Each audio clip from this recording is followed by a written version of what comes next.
فقط 2 روز مونده تا امتحان زبان. هیچی هم نخوندی، استرس هم داری. آروم باش. هنوزم میتونی 20 بگیری. ببین الان وقت خوب درس خوندنه، نه زیاد درس خوندن. پس خوب گوش کن. واژگان رو فقط حفظ نکن، تو جمله یادشون بگیر. برای ریدینگ متن کار کن و متن بخون، ولی دنبال ترجمه لغت به لغت نباش. مفهوم کلیشو بفهم. سر جلسه امتحانم قبل از اینکه متن ریدینگ رو بخونی، سوالاتو یه نگاه بنداز، بعد متن رو بخون.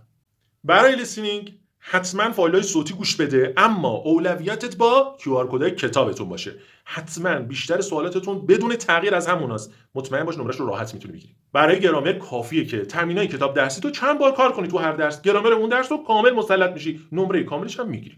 برای رایتینگ یا بهت شکل میدن یا جاخالیه یا انتخابیه یا باید نقش کلمات رو پیدا بکنی. کافیه ساختار جملات کتاب درسی تو بلد باشی. این برنامه‌ای که برات تنظیم کردم کاملا پایبند باش، طبق اون پیش برو. به مطالبی که توی کپشن برات نوشتم حتما توجه کن، خیلی مهمه. این ویدیو رو سیو کن، تو این چند روز حتما چند بار ببینش. تو موفقی، این امتحان مال توه.